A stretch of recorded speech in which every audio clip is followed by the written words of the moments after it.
Hey, welcome to TIC TALK, where Jesus reigns.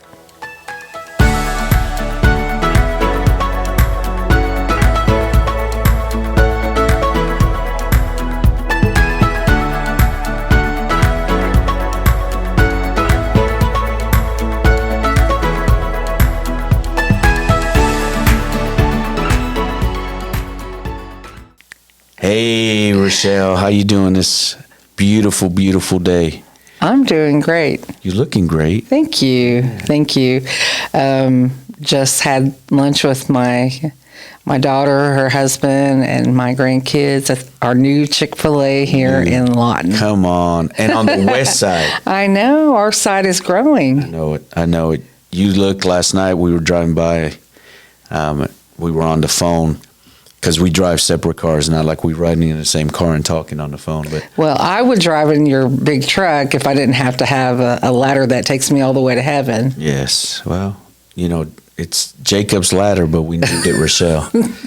But we were driving by, and you said that you couldn't believe that we got a Chick-fil-A on the west side. It just looked weird. It really does. It's just cool. I'm so grateful our city is growing and moving forward, and our relationships with the governmental leaders here and what they're sharing with me. We're getting a new complex.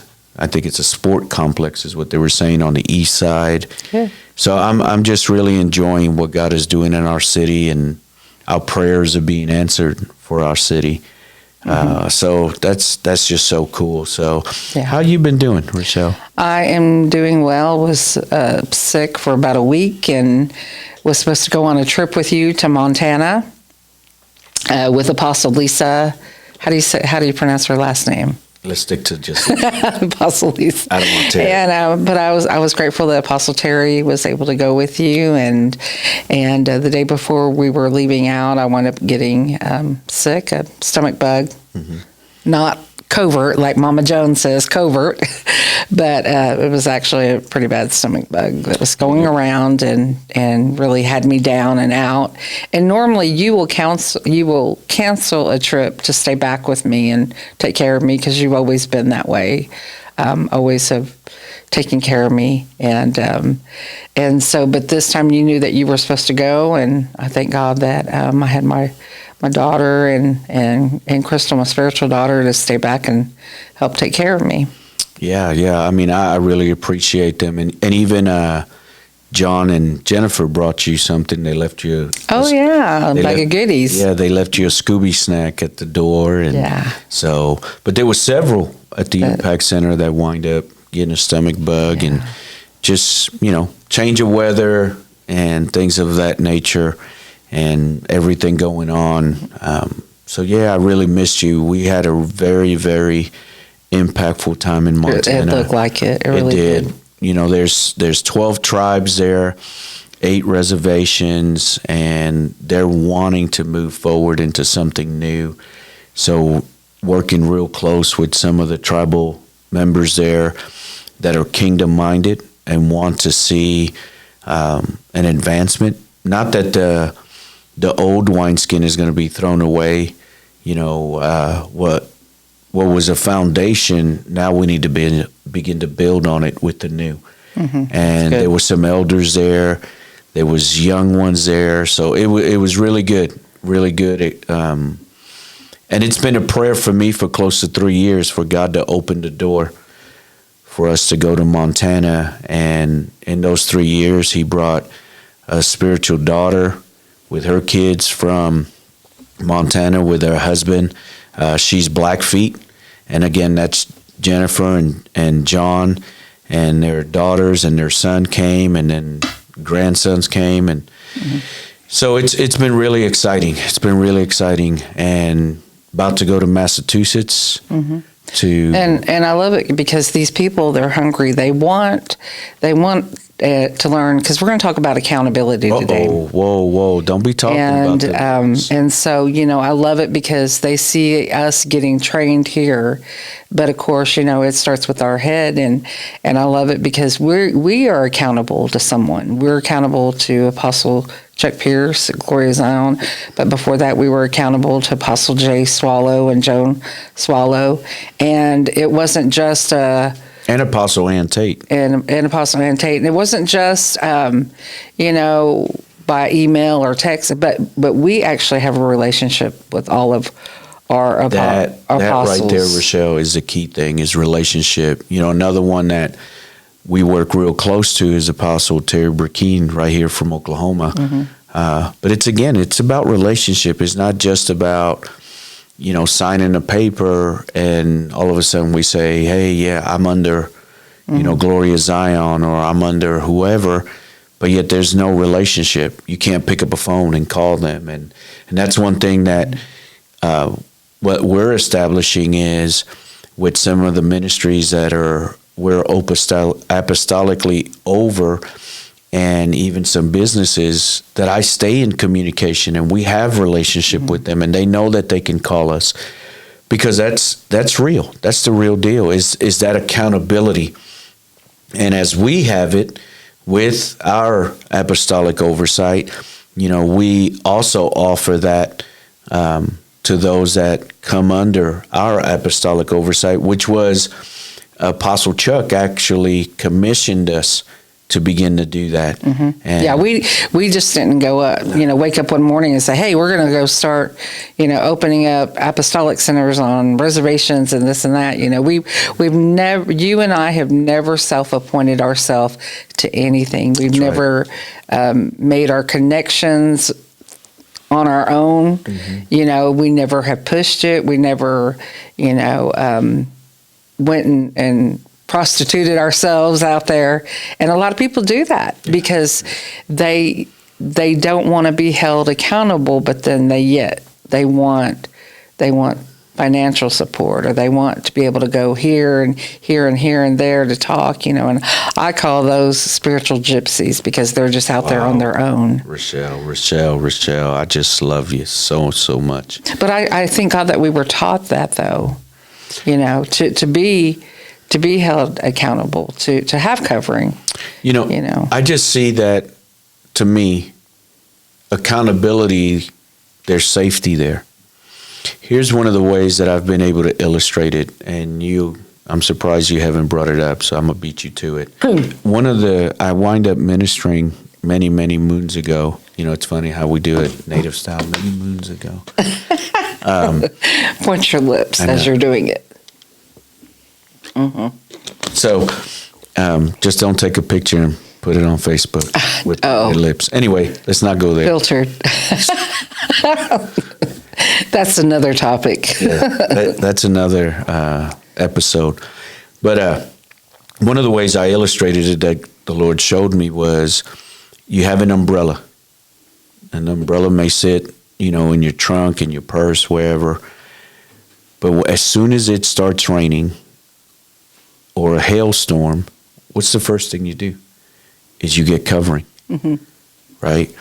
So an umbrella will just sit there until it's needed, and it protects you. It shelters you from, whatever's falling. So as I see covering within the body of Christ, there's safety there.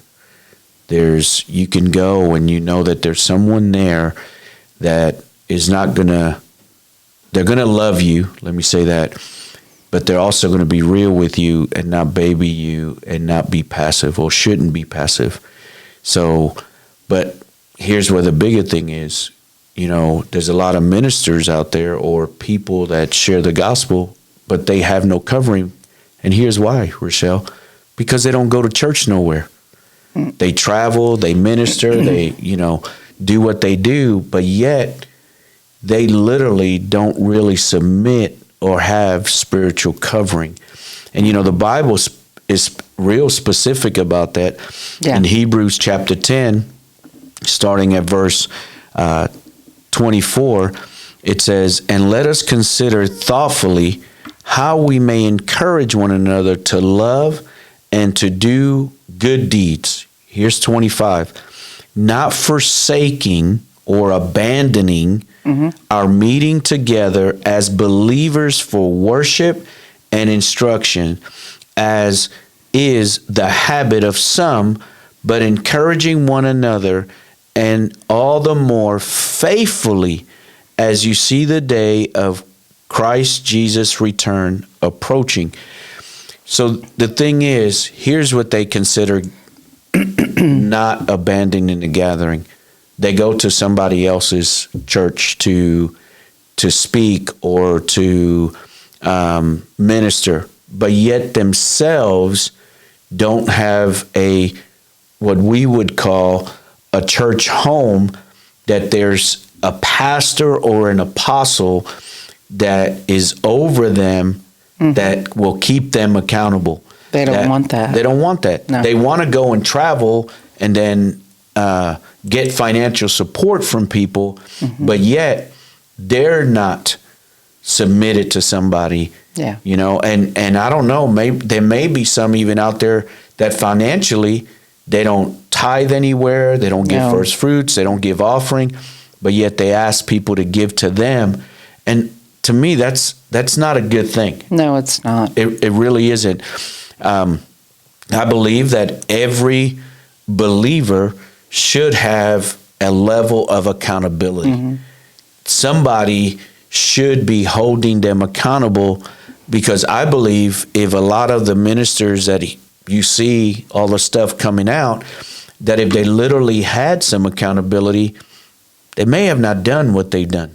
Yeah, and they don't have no stability, because I want to say probably about 80 to 90% people that we ask, well, where do you attend church? Oh, I don't. I just watch online, and it's not just one person, so they don't really have any.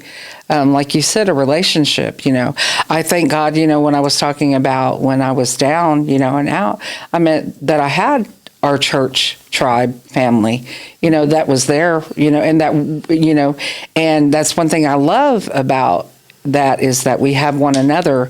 And it talks about right here, about when you are in connection with a church family.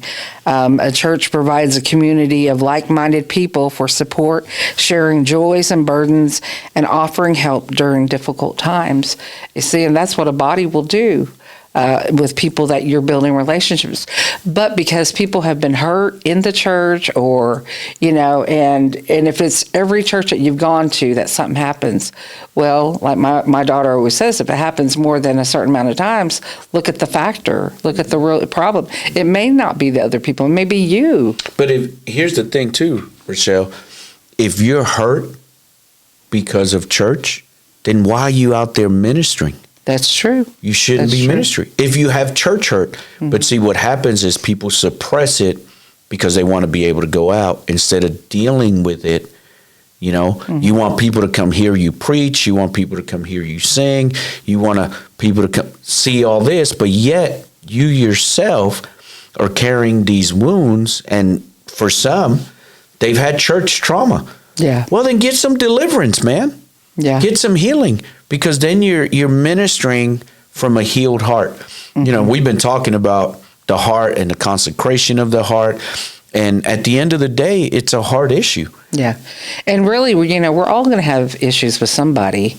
Where it really comes. Sometimes I have issues with myself, and and the thing of it is I even have an opportunity of getting offended, with people, because recently I found out something that what somebody had did to me and said, and at first, you want to pick up that rope and you want to carry that offense, but when that person was here, I loved them and went out for them. Because again, I don't want nothing to come in between my relationship with the Father. Amen. And if it's going to cause me to get bitter towards them or get offended or whatever, and you can't pay evil with evil, And so accountability, also being part of a church, fosters accountability, which can help members stay on the right path and encourage one another to love and good deeds, And so, again, it keeps your heart at a good place when you're accountable to somebody. And, I know that there was a time where Apostle Jay would always want us to go to Gloria Zion or somewhere with him. And because we were accountable to a work here, we would always go to our pastor, and we would say, hey, and if that pastor would have said, not right now, I really need you guys here, we would have been like, okay, because again, we're submitted under that work. Amen. And our hearts were there, and we were building and growing that church for 8.5 years. And so that's one thing you and I, we have been, when we've been under a ministry, we have been all in that ministry. We've been faithful to it. Mm-hmm. And so, but there were times that they did release us to go and minister with Apostle Jay, but we knew where our hearts were. Yeah. That's a fact. Even before we opened up the Impact Center, we met with Apostle Jay, and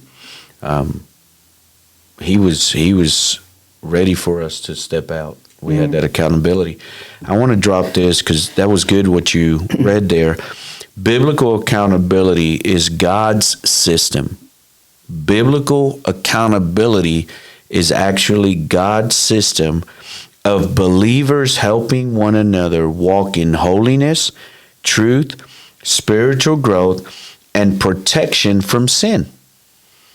And I tell you, our men, they're understanding. And to me, it's tougher for men to be accountable to men. But our Kingdom you guys are Warriors, growing. They're lit. Especially with the 6 a.m., prayer call. 5:30, baby. Oh, 5:30 on Sunday mornings. Yeah. Don't put that out there. Our men be upset. You men get on for a year. Prayer call. Every Sunday morning for a year. Wow. We've been getting up at 5:30 in the morning every Sunday, and all of us praying. And there could be anywhere from 15 to 25 of us on there. And the teenagers are on there as well. Wow. And they're praying, and it's so important because biblical accountability, it involves correction, encouragement, submission, and responsibility within the body of Christ. And that's the thing that a lot of people run from. Because as soon as you say, hey, you need accountability, or do you have accountability, or you ask them, are you submitted anywhere? The first thing that comes to a believer's mind is control. Exactly. Is control. Well, I don't want no man to control me because, this has happened or that has happened. But they don't realize that it's not control. It's actually protection and growth. Mm-hmm. I'm not saying that every leader or every pastor or every apostle that's leading a work is always going to do everything 100% correct. However, they're solid. And the thing is to ask the Lord, mm-hmm. who am I supposed to be under spiritual covering? Yeah. Because you said it earlier, people will tell us, oh, well, I just watch it online. But how do you know who you're really watching if you don't have a relationship? Mm-hmm. And I have people that say, well, we watch Apostle Chuck every Sunday. So you have a relationship with the YouTube or GZI TV, but not actually the one who's leading the ministry. Yeah. And to me is find a place that you can submit and put your hands to the plow and build that ministry. Yeah. Yeah, and like you said, there's a lot of people that go out and travel, the world, and they want people to sow into them, but yet who are they sowing into? Mm-hmm. Are they being faithful with, tithing? And here at the Impact Center, we do every week to the Jews first, and then our Native Americans, and then to who we're under. Mm-hmm. And so, because again, that's so important. And we have seen God move faithfully time and time again. Definitely. Because this is a work that a non-denominational work that we don't have, a denomination that runs it. That runs it, and that gives us money every month, a certain amount of budget. I mean, we literally walk by faith here, because, we don't We're not on payrolls and this and that here because, again, it's a ministry that 1 month we may get a lot of money. One month we may not. But I thank God he's always come through for us because, again, we're faithful here, with where the money goes and good stewards of what God has given us here. Also, it talks about guidance and wisdom. Church attendance can lead to a deeper understanding for faith and life, helping individuals examine their priorities and make wise decisions. Regular church attendance can also help build spiritual discipline, which is foundational for a strong faith. You got a lot of people that are just still followers and haven't become disciples, but yet they want to carry a title. Well, you can't carry a title if you're just a follower. Yeah. You go from follower of Christ to a disciple of Christ. And if Jesus was submitted to his Father and under the covering of his Father, then we should all be doing the same thing. That's right. And the thing is that, they'll say, well, I'm under God's covering, or I'm under Jesus' covering. But the Bible says that God appointed leaders. Mm-hmm. And again, if they're out there traveling and ministering, they're leaders, right? But yet they won't submit to another leader. Wow. So how does that fit in biblically? In the book of Ecclesiastes, it talks about 2 are better than 1. If one falls, the other one lifts him up. Well, you can't walk in isolation and expect strength. Wow, that's good. Say that again. You can't walk in isolation and expect strength because we strengthen one another. Mm-hmm. And again, people will say, well, I get my strength from God. God called us to be a family, right? He's brought us into his family. One another, brothers and sisters in Christ, together. When one falls, the other one's there to pick them up. But if you're not going nowhere and you fall, now you expect people to help you get up, to help you get up financially, to help you get up physically, to help you with all this. But yet you won't come and submit to someone and serve in what God has called them to submit to or to build.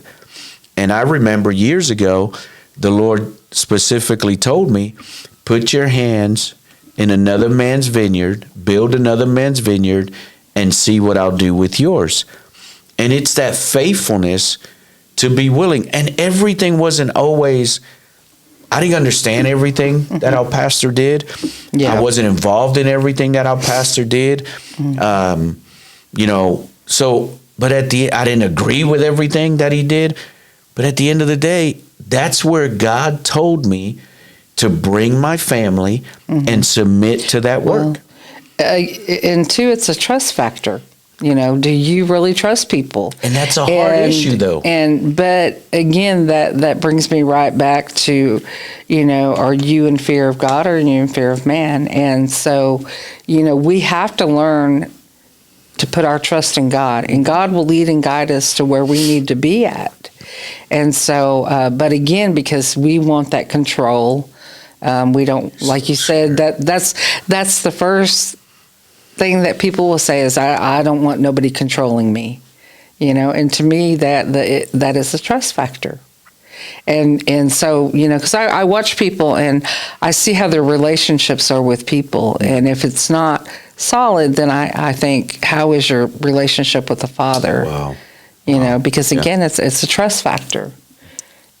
There's we're talking about accountability and being accountable to spiritual leaders. And Hebrews 13:17, obey them that have the rule over you, for they watch over your souls. So when you're not willing to be accountable, you have no spiritual watchman. That's right. You don't have anybody to give you guidance, correction, and oversight. And I believe that people want to seek guidance. They want certain things, but yet all of a sudden, when it comes to correcting them, that's what they don't want. And, you bringing that up, it makes me think about, we had a couple of leaders here that we thought were leaders. Now looking back, when we would say, because, the rest of us were always like willing to go through the bait of Satan, because I think that's important that we as leaders, that we go through healing. What's the bait of Satan? Some people out there may not know. The bait of Satan is John Bevere's series, and it helps you get over offenses. And he literally talks about the bait that we all basically take, that we can possibly take, and then it opens up a big root of offense and bitterness, and before you know it, it will kill and destroy you. It leads to betrayal. And it does. And so we had a couple of leaders that would always say, I don't need to go through that. Or, I don't need to go through healing. I don't need this. I don't need that. But to me, those are the ones that need it the most. When if you are saying, I don't need it, you're nine times out of 10, you need it. And so, because, for the rest of us, we were like, yeah, come on. We need, we all need to go through it at least once or twice a year to get rid of junk, because we are so busy pouring out. When do we have time to get poured back into? And so, again, those are the kind of people that are running around, spiritual gypsies, that are going and pouring out to everybody else, but yet they don't get poured into. And they're so busy trying to save the world that they lose themselves. I mean, we have to be careful of that. Yeah, you even told me that there's people that'll say, son, these are people that travel and minister. And now, that's who I'm talking about, not those that are sitting in a house of God, submitted, receiving from whoever their leader is. I'm talking to and addressing ministers that are out there traveling, sharing, playing music or whatever they're doing, and yet they will not submit to anybody. So it even challenges me to even throw this out there. Those that invite them should ask them who are they submitted to. Should ask them before they bring them into their house to release. Because again, in Thessalonians, 1 Thessalonians, it specifically says in chapter 5, know them which labor among you and are over you in the Lord. Believers are accountable to godly leadership for direction and discipline. But if you don't go nowhere, then you really shouldn't be ministering. Yeah. You really shouldn't be going out there telling people, do this, do that, when you're not doing it yourself. Yeah. You know what I'm saying? Exactly. Don't go if that's how you want to be. And I'm going to just throw this suggestion out there for you guys that are out there doing it. Just go to the streets. Don't go in a church house to minister, to do what you do. Don't do that. Go out in the streets and don't expect to get an offering. See, a lot of these guys, don't have a church home. They're going out ministering, getting an offering, getting an honorarium. Well, because they're looking at that as their job, their livelihood. But they're in full-time ministry, but they're not full-time surrendered to anybody. Well, I'm surrendered to God. But God appointed leaders to oversee your life. But they don't want accountability. They don't want to be able to be corrected. No. They want to be able to live the way they live and then go out and minister to people. And that's a scary place. And God's going to judge that. Yeah.